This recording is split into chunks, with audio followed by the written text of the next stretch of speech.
Good day, YouTube. Today is a Sunday. It's the 24th of September 2017, and today we're working on the enclosed car trailer a little bit.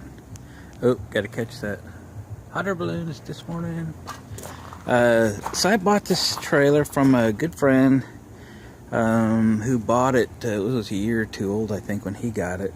It's a mid-90s, 94, I think. We were in the motorcycle world where we had touring motorcycles. We were traveling all over the country, and sometimes we rode them, sometimes we hauled them. And my friend that had this trailer hauled his bikes, but he was also a leather vendor, and he sold chaps and jackets and gloves and things. And this was his vending trailer, and he put the awning on it, and there's awning lights and stuff in there, and he had racks where he hung his wares inside and outside the trailer, so it was kind of a showroom for him. He hadn't used the trailer in 10 years when we chatted one day, and I bought the trailer from him, and we needed it to haul antiques and stuff in, and we needed it right away. So I bought it, and I started putting lights in it, and then we loaded it with antiques, and the rest, they say, is history, because I never got back in it again to finish, because it's never been empty. We go to shows, we unload it, but we load it back up at the end of the day. Let's see if we can turn a light on or two in here. So these are the lights that I did. I did these myself. Obviously, I bought the rolls of LED lights, a 5-meter roll, and I took a couple of 10-foot 1x4s. This is a 20-foot trailer, and run a dado down both sides and put these LED strips in here. It's a very good light for seeing, and there's no really dead spots and stuff in here. If I shut that man door, you could get more of an effect of the light itself. The trailer's kind of weird. Somebody did a textured ceiling on the wood, but it's actually holding up pretty decent. So it's a nice trailer. It's not high-end, top-of-the-line or anything. It's a Wells cargo trailer. It's a 2 side doors and a rear ramp.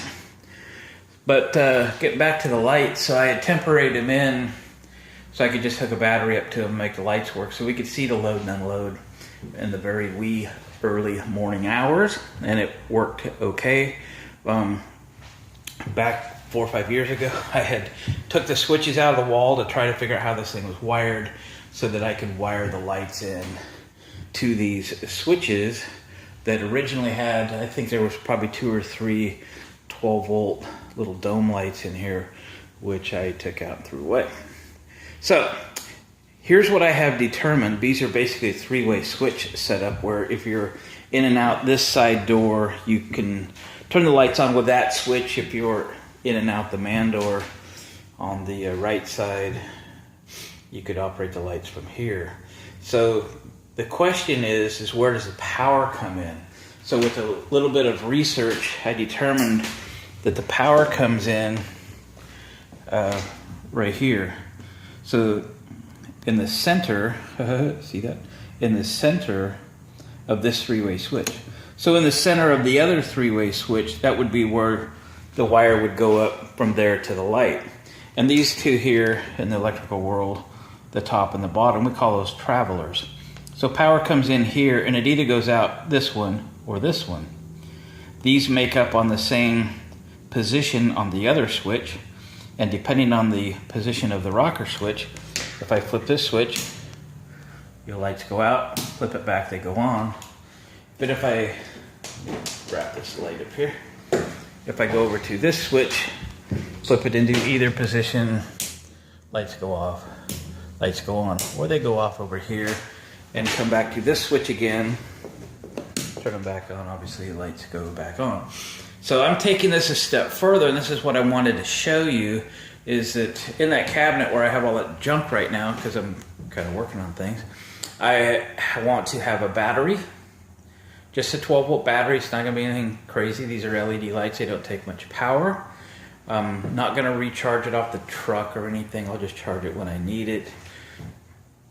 And that is going to run the lights. For example, we want to open up the trailer and show things in here, whether it's items for sale, a vehicle, or whatever. And I want to run the lights while it's not connected to the truck.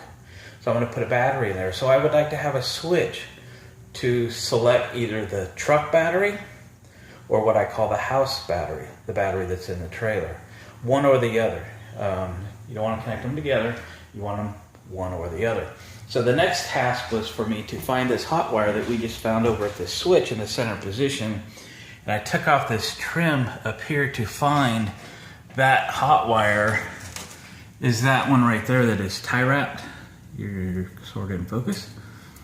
And I cut it and put that splice in there, lengthened the wire slightly, and now we're going to connect it to what we'll call a selector switch. So that black wire that you can see wraps around and lands on the center. That's going down to the switch, okay? Or from there to the lights. That is my load, okay?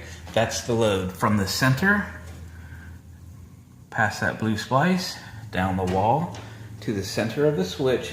That's my load, okay? I want to have two sources and one load. So the red wire I put in, which is going up front. Going up front. I'll reroute that just a little better. I'll drop it right into that cabinet. For now, you can picture it hooked up to a battery. I put an inline fuse in it. Right now, we're just running on a battery charger. We're running on a battery charger because it's a much safer thing to do right now. I don't want to hook it to a battery. I'm in the test mode or making this thing up mode. This is like a 6 amp battery charger. If, you know, I short something out, it'll go to 10 amps, it'll just trip out, right? A battery, unlimited amount of power. We don't want to have overheating things because I'm experimenting and maybe I'm still not awake yet or something this morning and I do something stupid. I've done it. So let's run on a battery charger until we get this thing all dialed in. Then we'll put a battery in and we'll go from there. So that red wire is coming down, just stringing through the cabinets for the moment and connected to a battery charger, and that's what's running the lights right now, running on a battery charger. The other source came from that black wire that we just looked at and is headed towards the rear of the trailer. Okay, so my guess is that when this trailer was wired at the factory, that all of the wiring came from the tongue of the trailer out front, along probably the frame rail or something, and comes up in the corners and feeds the tail lights that are, you know what, the lights actually in this are in the tailgate in the Wells cargo trailer. Brake lights, tail lights, reverse lights, that kind of thing are all in the tailgate. So they come up in that corner. And then that hot wire, which, let's reflect on that for a minute. The hot wire that will run the lights in this trailer come in the terminal that's designed to charge your RV battery while you drive.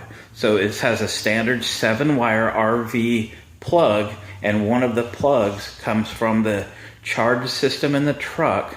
I think this truck, I didn't set this truck up, but the truck I'm hooked to right now has a battery isolator, and which means there's a wire coming off the battery isolator back into this harness. It comes up that corner and out over here to right here. So that is source number 2. So let's talk about the switch for a minute. It is a single pole, double throw. I'll show you the box that it came in. This is Home Depot, probably Lowe's, anything like that has it. Auto parts stores will have one. It is a single pole double throw.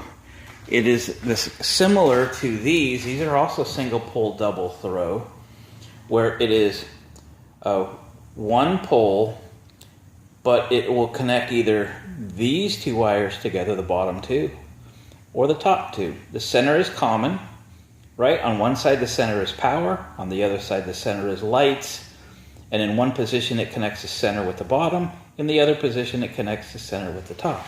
It's the same for the switch that I just showed you the package of. This is a single pole double throw. The only difference is it's a center off position. So in the off position or center, everything will be off. It won't work on the truck, or, as you can see the lights went on, or the house battery. It will only work in that position. That's back to off. on position. If my truck was running right now, the lights would be on, but the truck is not running, so I'm not getting power from the truck to here at this time. So we're back to house batteries in this position. So again, house battery source, and then on this side, that's the truck battery source coming from my charge system on my truck, running down and up to the RV plug on the front of the tongue. And this center position is my load, or common. The common wire is your lights, because you always want your lights to work. They're common. Source number 1, source number 2. And I'm simply going to drill a hole in this aluminum and install the switch up here. And then I'll just put labels on it. It'll just say house battery, truck battery. And that's how I get my 12 volt power into the trailer. And then I can button up the switches. So I wanted to show you that. I kind of did a video on this yesterday, but I decided to just go ahead and put it all together and show it to you assembled. But I think I've explained it pretty decent. It's just that easy. All I have left to do now is kind of button this up, install the switch, put screws back in, put my switches back in the wall. And these wires hanging out here used to be a dome light. So when I took all the dome lights out, I saved the wires off and all that stuff. These are the wires from the dome light. And now I just need to kind of clean this up and connect them to my LEDs and, you know, just staple them surface. Try to make them look as good as I can and just clean that piece up. I am going to add a ground wire over here. I think I'll just put a ground wire lug in when I put the screws back in, just to be sure my grounds are tied together to the lights, to the frame of the truck, or to the trailer rather, so that I don't have any ground issues. And then we'll clean up all my junk and install the battery in here and tie it down. So that's it, folks. I have changed out I believe there were 3 12 volt lights in my trailer to these strip LEDs. I like them real well. It's a very low power draw. All these LEDs probably run the same power as all of the 3 incandescent dome lights in here. You could also change these out to LED bulb type dome lights, but these strips put out a nice even light. I like them pretty well. So I have changed them out. I put LEDs in.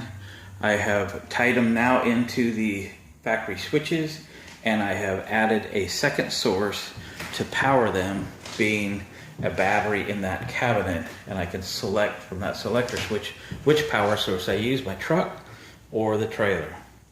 So if the trailer is not connected to the truck, I can still make the lights work. We can see the load, unload, or if we're using the trailer as a showroom. Thanks you guys for watching, commenting, subscribing, and we'll see you guys on the next one.